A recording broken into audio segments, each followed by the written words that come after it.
नमस्ते बच्चों, मेरा नाम गोस्वामी हेमाली है और मैं आपकी हिंदी अध्यापिका हूँ from Saraswati group of education. How are you everyone? Fine. Now student, last session में हमने हमारा ऑल चैप्टर्स यानी हमारा ऑल सिलेबस कंप्लीट हो गया है, राइट। और फिर हमने नेक्स्ट लास्ट वाले सेशन में हमने एक वर्षा ऋतु का निबंध भी देखा था। डन। तो स्टूडेंट, आज हम करेंगे कुछ थोड़ा सा ग्रामर, राइट, हमारा व्याकरण टॉपिक। तो स्टूडेंट, सबसे पहले तो मैं आपको ये बताना चाहती हूँ कि हमारे स्वर कितने हैं और व्यंजन कितने हैं। तो सबसे पहले हम लोग स्वर की बात करें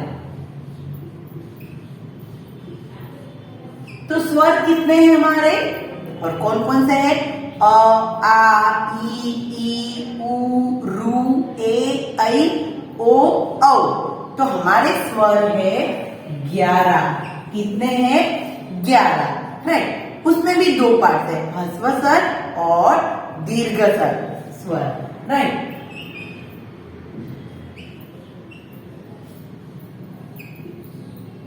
ह्रस्व स्वर, ओके, दोनों हम लिख लेते हैं।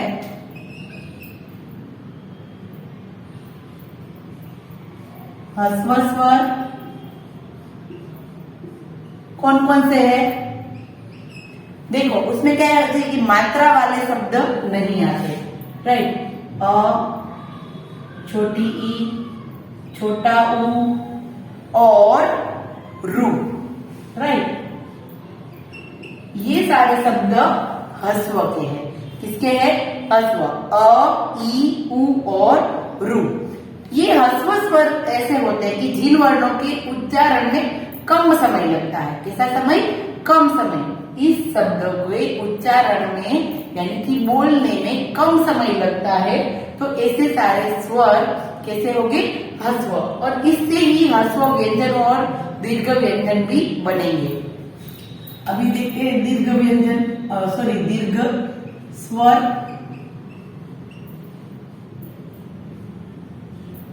तो दीर्घ स्वर की बात करें तो आ, बड़ी ई, ऊ, ए, ऐ, ओ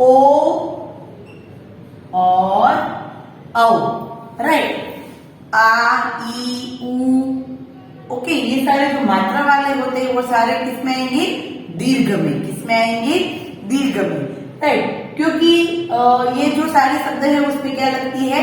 मात्राएं लगती है, राइट। स्टूडेंट, स्वर 11 है और व्यंजन हमारे 33 है। कितने हैं? 33, राइट। और व्यंजन में भी हमें क्या याद रखना है? वर्ग के अनुसार। हमारे व्यंजनों को पहले 5 वर्ग में बांटा गया है। कौन कौन से? वो एक बार हम लोग उस पर नजर करते हैं। हमारे व्यंजन, उसको 5 वर्गों में डिवाइड किया गया है। सबसे पहले याद रखने के लिए हमें ऐसा याद कर सकते हैं, क, च, ट, त, प। क, च, ट, त, प। देखो, आप लोग ऑलरेडी आगे ये सीख गए, सेकंड में सिर्फ रिवाइज कर रहे हैं। क, च, ट, त और प। ये वर्ग है। क्या है? क वर्ग, च वर्ग, ट वर्ग, त वर्ग और प वर्ग, राइट। और इन सभी के अंदर 5-5 व्यंजन है। कितने व्यंजन है? 5-5। देखो कौन कौन से? तो क से स्टार्ट करना है। क, ख, ग, घ और अंग आता है ना ये। फिर च, छ, झ,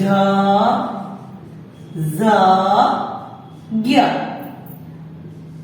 ट, ठ, ड, ढ, अण, त, थ, द, ध, न,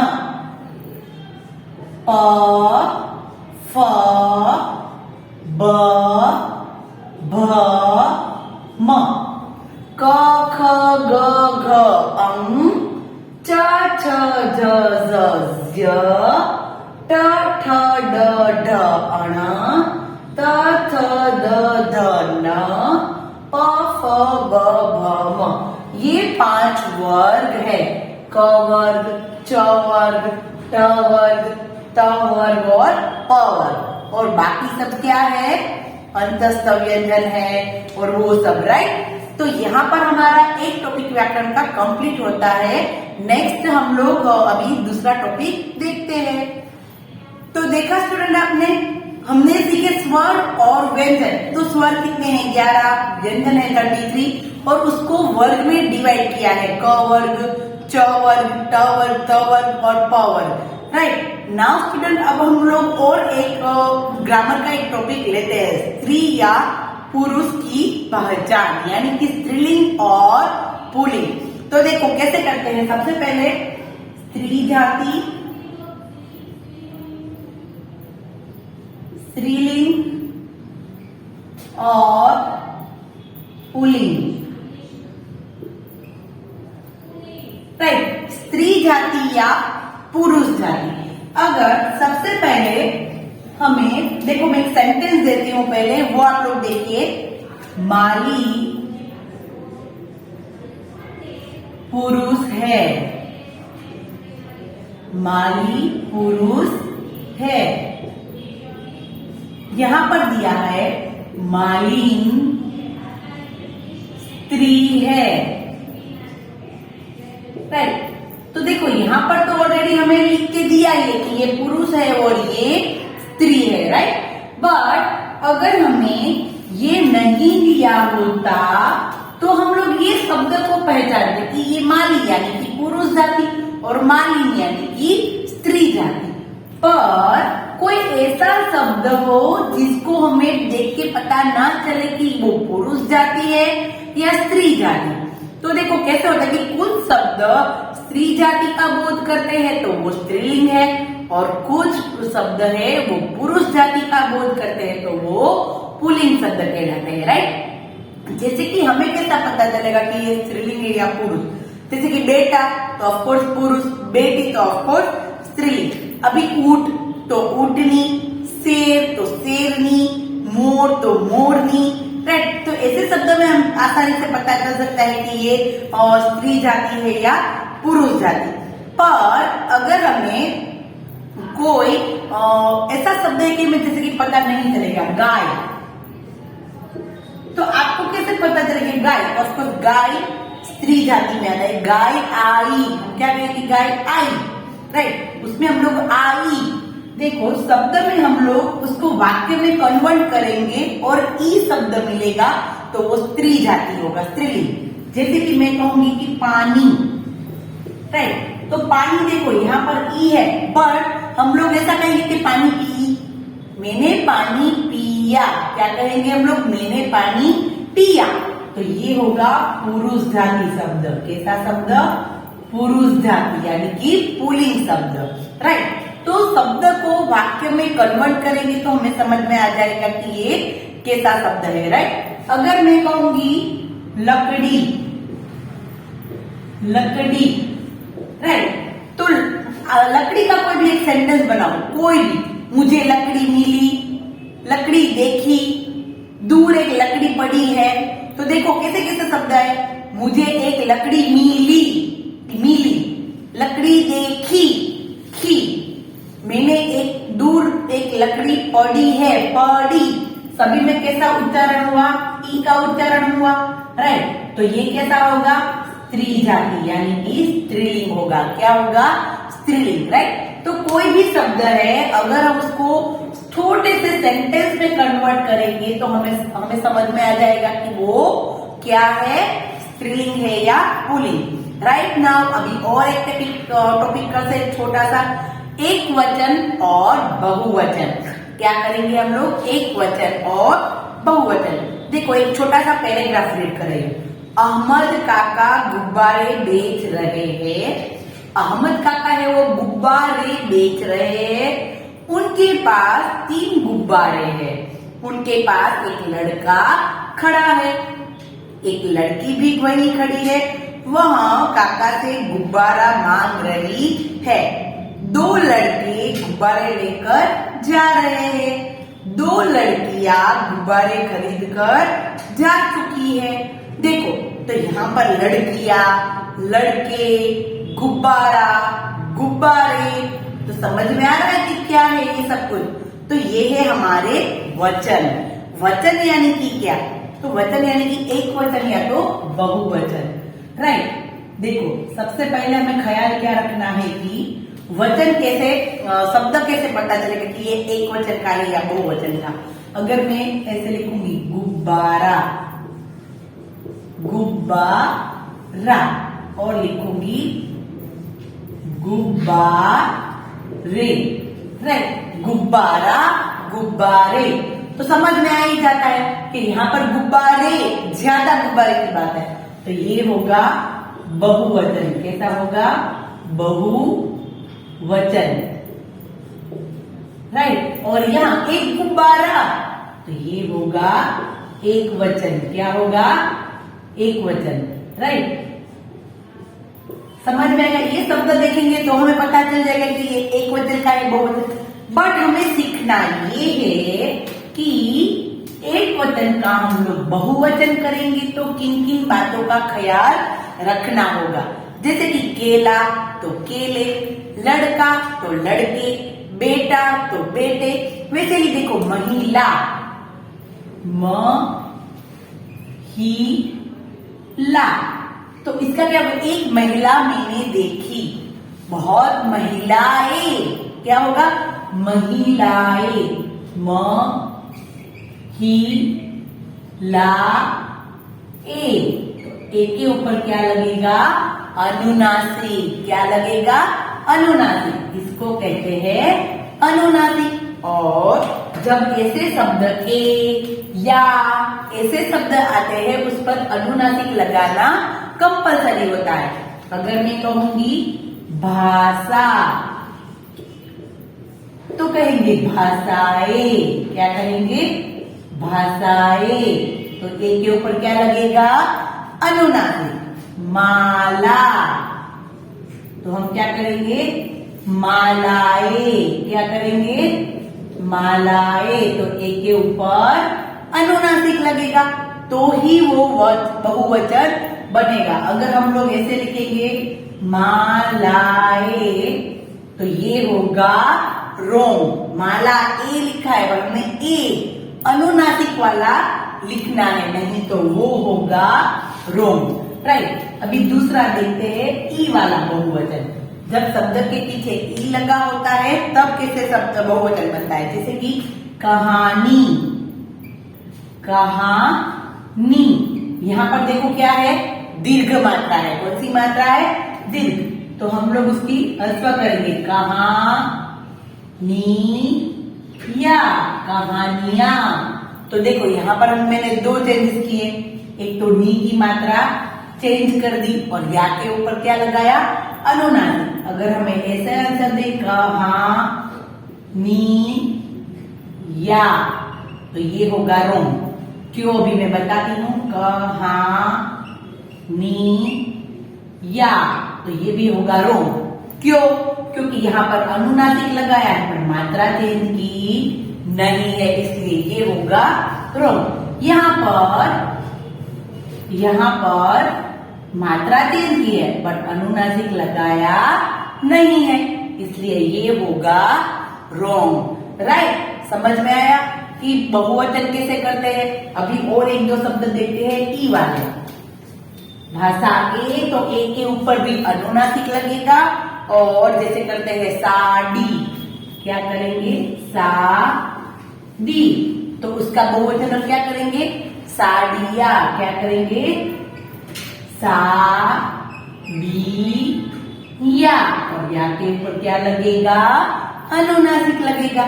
क्या लगेगा? अनुनासिक। देखो जैसे करेंगे गाड़ी,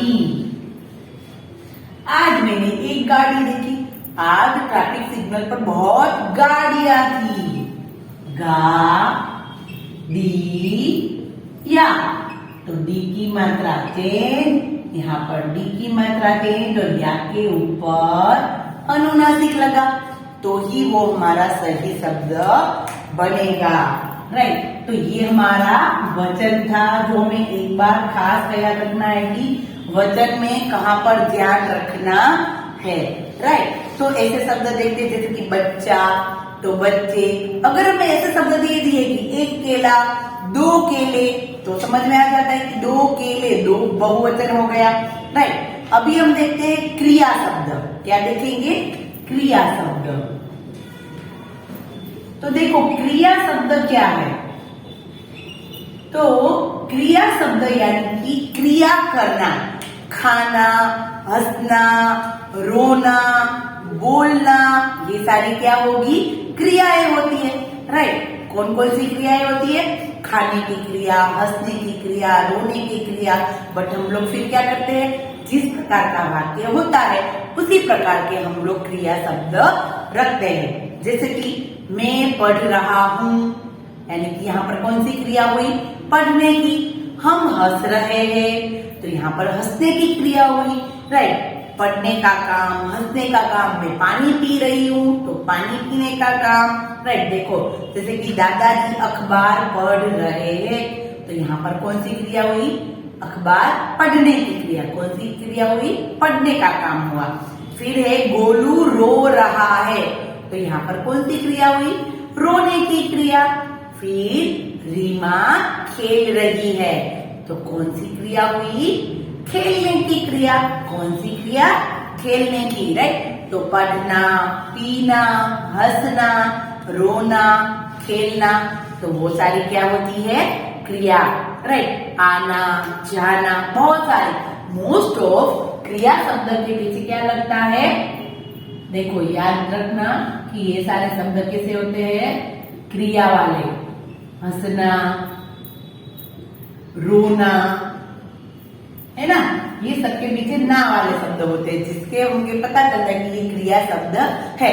बट हम लोग जब इसको वाक्य में कन्वर्ट करते हैं तो इसका रूप थोड़ा बदल जाता है। जैसे कि मैं आना कहूंगी तो मैं आना ऐसा कहूंगी नहीं, मैं आई। मैं आई, यहाँ पर मैंने आना की जो शब्द था वो चेंज कर दिया। हंसना, मैं, या तो मुझे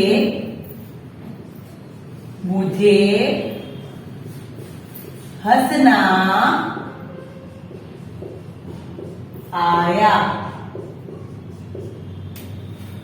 राइट, मुझे हंसना आया। देखो यहाँ पर हंसना वैसे ही रखा है बट जैसा सेंटेंस होगा उस प्रकार से वाक्य बनता है, उस प्रकार से क्रिया शब्द बनते हैं। खास याद रखना है क्रिया शब्द यानी कि हंसना, रोना, बोलना, ये सब कुछ क्या होगी? क्रिया शब्द होते हैं। क्या शब्द होते हैं?